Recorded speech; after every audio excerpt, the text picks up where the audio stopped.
Easy money, Rowan Ainsworth told his class, loud enough that the folding chairs along the wall could hear it too, and loud enough that Harlan Hackney, bent over a clipboard in the corner signing his name to a charity waiver, heard it exactly as it was meant to be heard.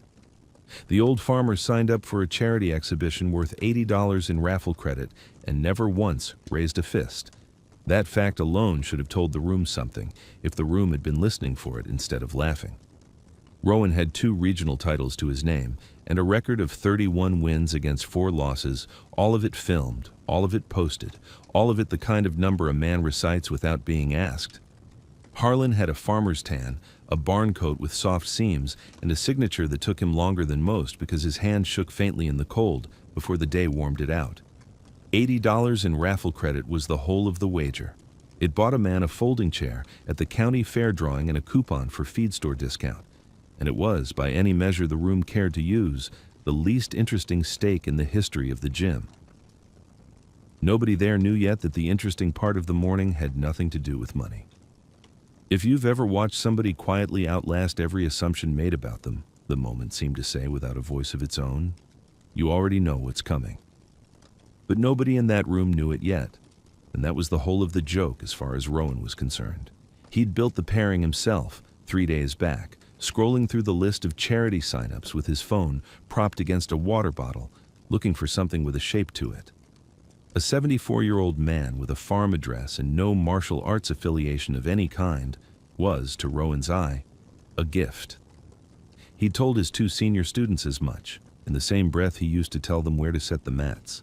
Harlan finished the waiver, capped the pen, and set it down square with the clipboard's edge, the way he set down every tool he'd ever finished using. He did not look up right away. When he did, it was not toward Rowan and not toward the class, but toward the propped open gym door where the light came in flat and gray and October had not yet turned it gold. He was thinking, though nobody watching him could have said so, of the shape a wrist makes in a man's hand. In the half-second, before it decides to become a fist or decides not to. He had been thinking about that shape, in one gym or another, in one field or another, for going on 55 years, and he had never once needed to finish the thought with a strike to know he was right. The raffle prize sat on a folding table near the door. A gift basket, a coupon book, a laminated ticket with a number on it that meant nothing to anyone in that room, except as an excuse to gather and watch 2 people the promotional flyer called mismatched. Rowan had chosen that word for the flyer himself. Mismatched. He liked how it read on a phone screen. He did not yet know that the word would end up correct, only not in the direction he had written it. That morning, before any of it, Wanda Hackney had knelt at the wood stove in the kitchen with Harlan's knee brace in both hands, turning it slow over the iron top the way she'd done every morning for longer than either of them cared to count anymore, so it would be warm and pliant when he bent to buckle it rather than stiff with the night's cold. It was a small thing. It was the kind of small thing nobody ever wrote down, and nobody needed to, because it happened again the next morning, and the one after that, 49 years running. Harlan came down the hall already dressed, collar buttoned to the throat, boots risoled twice over and still holding their shape.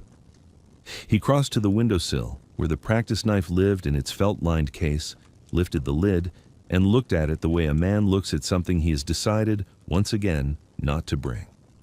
Hand-planed hardwood, the handle worn to a dark shine on the one side where his palm had carried it for half a century, his own initials burned into the pommel in letters gone soft at the edges.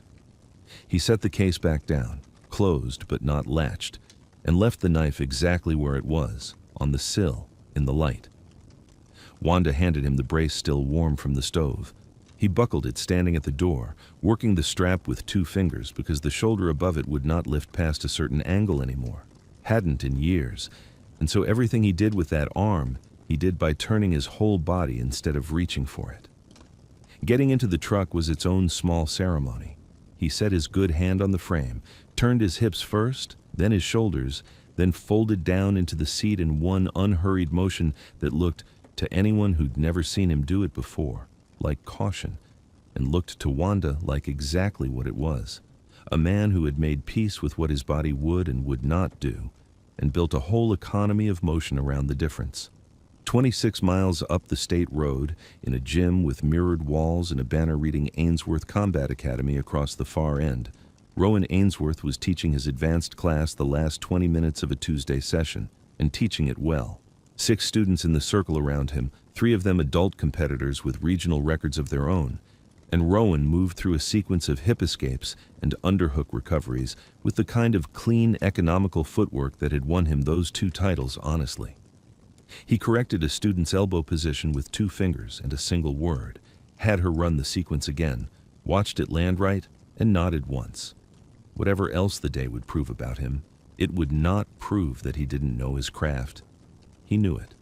That was, in its way, the whole shape of what was about to happen to him. He glanced at the clock, clapped the class to a stop, and told them about the exhibition scheduled for 11. The old farmer signed up through the county charity drive and grinned in a way that pulled 2 of his senior students, a broad-shouldered man named Decker and a woman named Priya, into the same grin without needing to be asked twice. By the time Harlan's truck came up the gravel apron outside, the gym had gone from a working space into something closer to a stage, 3 phones already angled from the folding chairs, a banner reading Community Charity Exhibition taped crooked above the mirrors, and Rowan crossing the mat with the loose, confident walk of a man who has already decided how the morning ends. He watched Harlan come through the door, the slow, deliberate turn of him getting his boots under himself, the barn coat, the brace strapped over one knee under his trousers, and said to Decker, not quietly at all, that the man was going to need a spotter just to get down on the mat, let alone off it. Priya asked, loud enough for the row of folding chairs to catch it and laugh, whether the waiver covered a man's heart giving out mid-exhibition, and somebody near the door laughed longer than the joke deserved, the way rooms do when they have decided in advance to find something funny. Austin Stubbs did not laugh. He was 24, a year into teaching at the academy, and he was standing near the mat's edge, holding a stack of release forms he hadn't managed to hand out yet, watching Harlan cross the floor.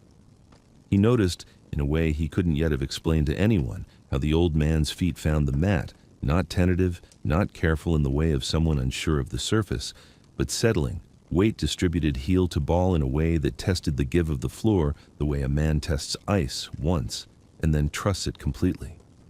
He'd seen 100 first-timers walk onto that mat. None of them had walked onto it like they had already checked it years ago and were only confirming what they remembered. Rowan clapped his hands once, called the room to order, and told Harlan, with the easy showmanship of a man performing for the phones as much as for the person in front of him, that they'd start slow. Just some holds, some grabs, nothing that would trouble him. A few students filed onto the mat first, young ones, students Rowan trusted to make the bit land soft and funny for the cameras. A boy of maybe 16 took Harlan's wrist in both hands and walked him in a slow circle to a ripple of laughter from the chairs, and Harlan let himself be walked, unhurried, watching the boy's grip more than the boy's face. It went on like that for a few minutes, comedy built for a phone screen, Rowan narrating it for the room the way he narrated everything, calling it gentle stuff, warm-up stuff, waiting on the real business of the morning.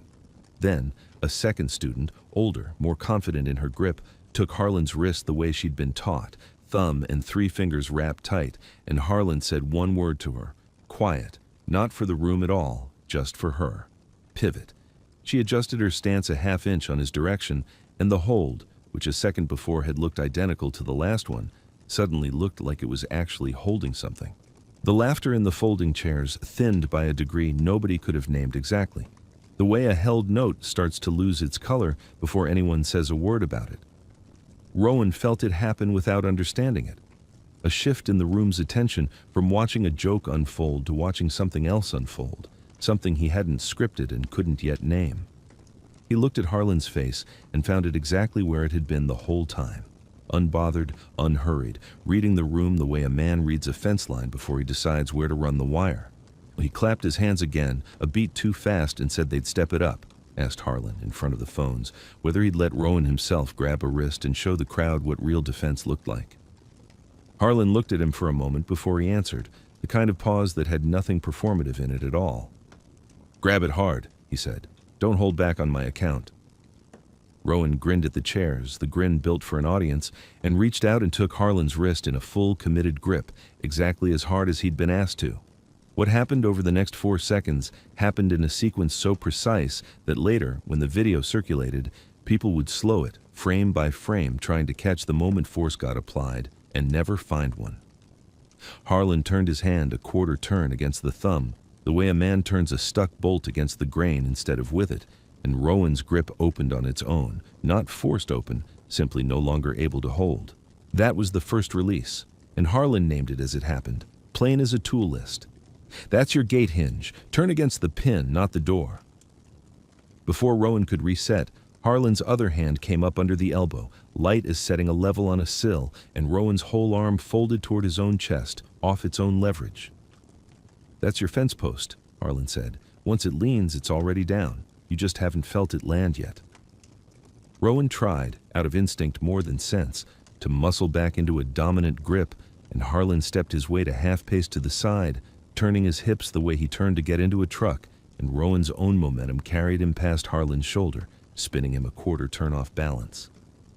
That's your gate swinging on its own weight, Harlan said, still perfectly even. You didn't push him. He walked himself there. And on the fourth beat, with Rowan's balance already gone, Harlan simply lowered his own weight the way he lowered himself into a chair. Unhurried, exact. And Rowan went down to the mat beside him, not thrown, not struck, just no longer able to find a place to stand. The room did not laugh. 3 phones kept rolling because none of the 3 people holding them had thought in the moment to stop. Rowan lay on the mat for a second longer than pride should have allowed, looking up at a 74-year-old man standing over him without a mark on either of them, and said, in a voice that had lost the performance out of it entirely, "Do that again." Harlan reached down, not to help him up, but simply extended his hand the way he'd offer it to a man he intended to keep talking to, and said the plainest thing he'd said all morning. "I only know the one way." By 6 that evening, the video had 11,000 views, and by the next morning it had crossed 60,000, shared across 3 counties worth of martial arts pages and 1 regional sports blog that ran the headline without asking permission from anyone in it. Comment threads argued over the technique names Harlan had used on camera, gate hinge and fence post repeated back and forth by strangers who had never swung a gate or set a post in their lives. And somewhere in the second day of that spread, the regional tournament board sanctioning office got a phone call from someone who wanted to know who this man was and whether the academy intended to do anything about him. Rowan took that call, standing in his own office, the wall-mounted class schedule board behind him, crowded with grease pencil names, and he found himself agreeing, before he'd fully decided to, that yes, a sanctioned rematch could be arranged, and yes, the academy welcomed the attention. The board's coordinator on the other end of the line used the phrase ranking season twice, and mentioned, almost as an aside, that the season sanctioning paperwork closed in 11 days, after which any credited techniques or citations locked for the year and could not be amended. Rowan wrote the number 11 on a sticky note and stuck it to the schedule board without quite registering what he'd just agreed to protect. The pressure, once it started, did not arrive as a single demand but as a slow accumulation of smaller ones. The board's sponsor, a regional sporting goods chain that underwrote half the season's ranking events, called Rowan's business partner directly and floated the phrase legacy match, along with a ticketed venue and a cut of concessions, framing the whole thing as an opportunity too good for a small academy to pass up, and never once mentioning what, if anything, Harlan himself would be paid or credited for showing up. Rowan found himself nodding along on a call he hadn't asked to be on, agreeing to terms he hadn't read, because saying no to publicity of that size felt in the moment like saying no to the thing that had built his 6 years in business. It was Austin who found the other half of it 2 nights later, alone in the academy office after closing, pulling the senior instructor manual off the shelf to double-check a citation for an unrelated lesson plan. He had it open to the wrist release chapter, the same chapter he'd taught out of a dozen times without ever questioning where its language had come from. And he found himself reading Harlan's exact words back at himself off the page.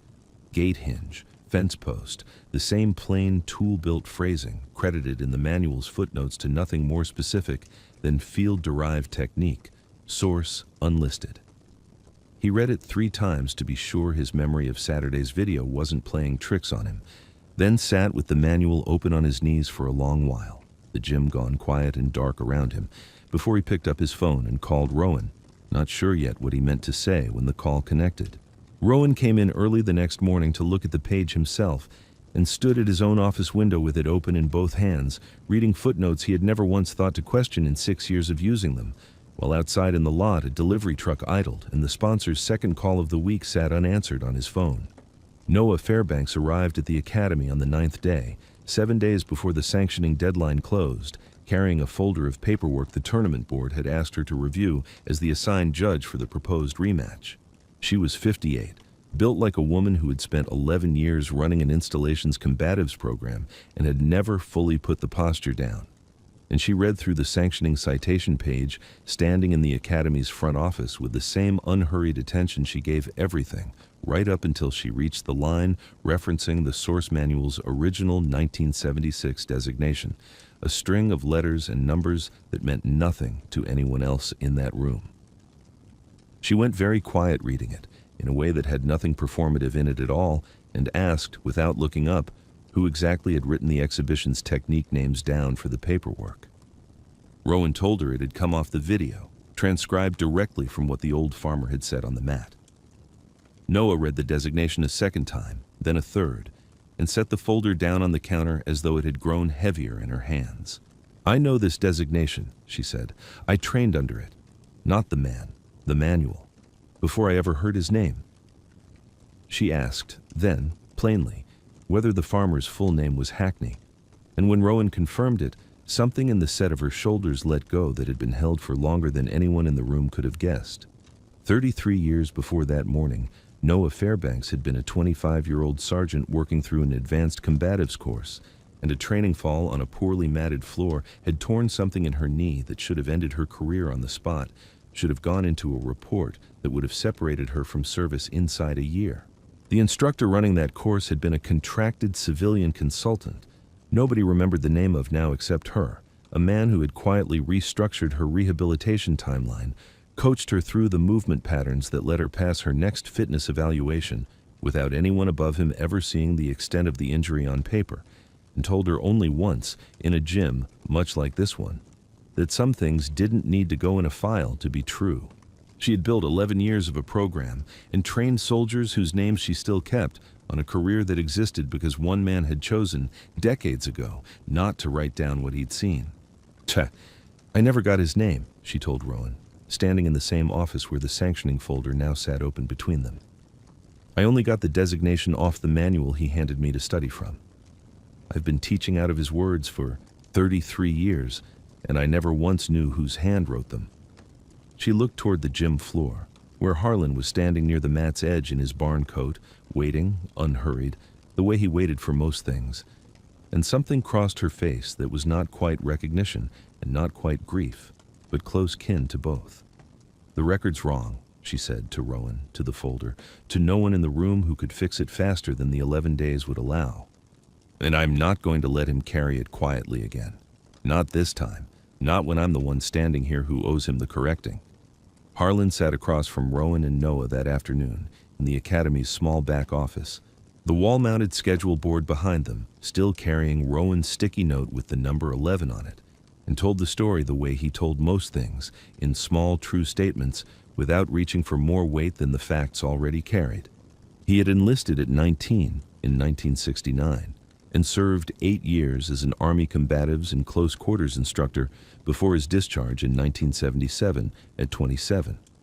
Somewhere in the middle years of that service, he had helped draft a field manual on unarmed restraint technique, work credited under a service designation rather than his civilian name, because that was simply how such manuals were credited in that era, and nobody involved had thought it worth revisiting once the war years gave way to peacetime postings and reassignments. He had come home to Cutter's Ridge, married Wanda the following spring, and gone to farming hay and cattle on 60 acres, and the manual had kept circulating under its designation for as long as it kept being useful to somebody, which turned out to be a great deal longer than he'd expected. "I knew it was still being taught," he said, plain as reading a gauge. "Knew it before today. A man hears his own words come back to him secondhand often enough, over enough years. He learns to recognize the sound of it." He said this without any weight of complaint in it, the way he might describe weather that had simply always been part of a season. Rowan asked, and it was the first question he had asked all week that wasn't really about the tournament board or the paperwork deadline, why Harlan had never once tried to correct it, never written a letter, never made a call, never once in 47 years set the record straight under his own name. Harlan considered that a moment, the way he considered most things before answering, turning his whole body slightly rather than reaching for the words too quickly. "Wasn't mine to correct," he said. "Wasn't written for credit. Written so a scared kid wouldn't get hurt learning the wrong way to break a hold. Man puts a fence up, he doesn't stand next to it 40 years waiting on somebody to thank him for the fence." He looked toward Noah then, not Rowan. "You used it right. Trained 11 years of people right off the back of it. That's the only accounting I ever needed." He never once asked to be believed. He only asked for his name spelled right, one time before the paper closed. Rowan sat with that a long moment, the sticky note behind him counting down a deadline that suddenly looked smaller than the thing it had been attached to, and said, quieter than he'd spoken all week, that he wanted to rewrite the wrist release chapter himself, under Harlan's actual name this time, properly cited, properly dated, no designation standing in for a man who was sitting right there in the room. Harlan nodded once, accepting it the way he accepted most offers, without ceremony. Then Rowan asked the only question he had left that actually mattered to him. He had watched Harlan execute 4 releases without ever once turning any of them into a strike, without ever finishing a hold into anything that could hurt the person on the other end of it, and he wanted to know, plainly, whether there was a 5th one, something past release, something the manual's chapter had never included, something Harlan had held back on purpose across every single demonstration he'd ever given. Harlan looked at him for a long moment, weighing the question the way he weighed most things that mattered, and said only this: "There's a 5th. It's the part where you decide. Not a hold.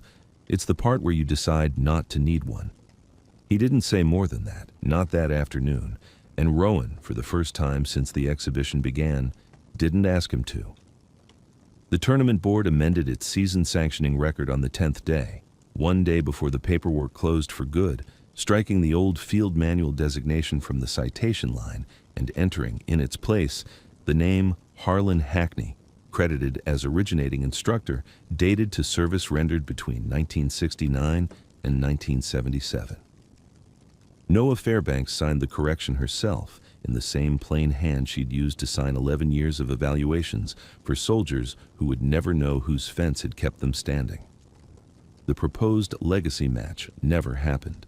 Harlan declined it the same afternoon the correction went through, telling Rowan only that he'd showed what needed showing already, and Rowan, instead of pushing the sponsor's ticketed venue, called the sporting goods chain himself and told them the exhibition circuit wasn't the direction the academy meant to go this season.